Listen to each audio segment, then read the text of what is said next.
Assalamualaikum warahmatullahi wabarakatuh. Hai semua, di sini saya akan menampilkan sebuah video pembelajaran dalam bentuk animasi yang mengenai tentang peranan keluarga dalam pembinaan kebiasaan makan anak-anak dan ibu menyusui. Tugas ini dibuat untuk memenuhi tugas mata kuliah Sosial Antro yang beranggotakan Nurul Khairiyah, Siti Khairunisa, Tasya Nabila Putri, dan Zakiri Nisa Nurhalimah. Selamat menyaksikan semua. Apa itu keluarga?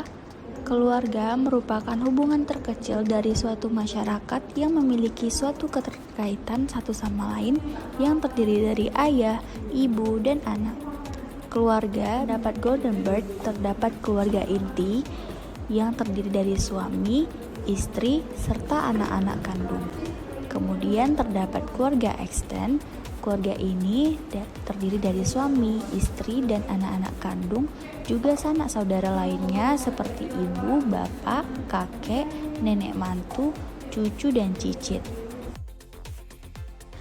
Keluarga memiliki beberapa fungsi, di antaranya yang pertama adalah fungsi biologis untuk meneruskan keturunan, fungsi psikologis untuk memberikan kasih sayang dan rasa aman, fungsi sosialisasi untuk membina sosialisasi pada anak, fungsi ekonomi untuk mencari sumber-sumber penghasilan untuk memenuhi kebutuhan keluarga, serta fungsi pendidikan yang berguna untuk mempersiapkan kehidupan dewasa yang akan datang dalam memenuhi peranannya sebagai orang dewasa.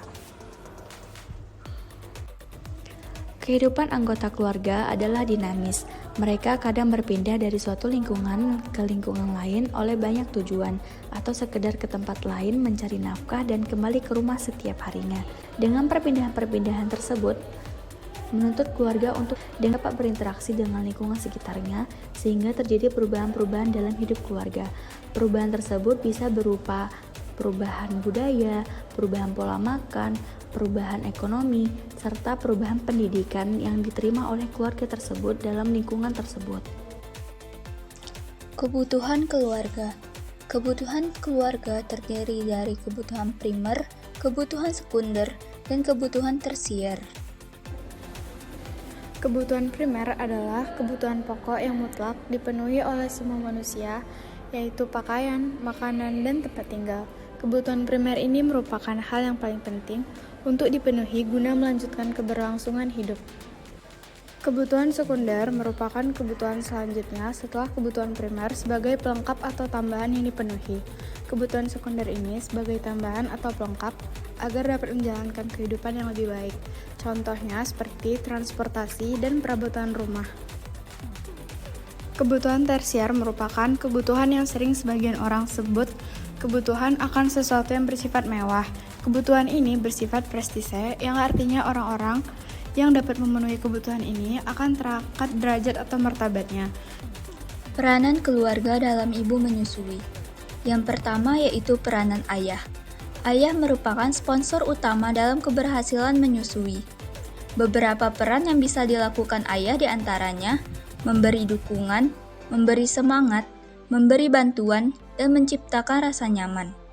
Yang kedua yaitu peran kakak dan si bayi. Setiap anak memerlukan waktu untuk menerima kehadiran seorang adik.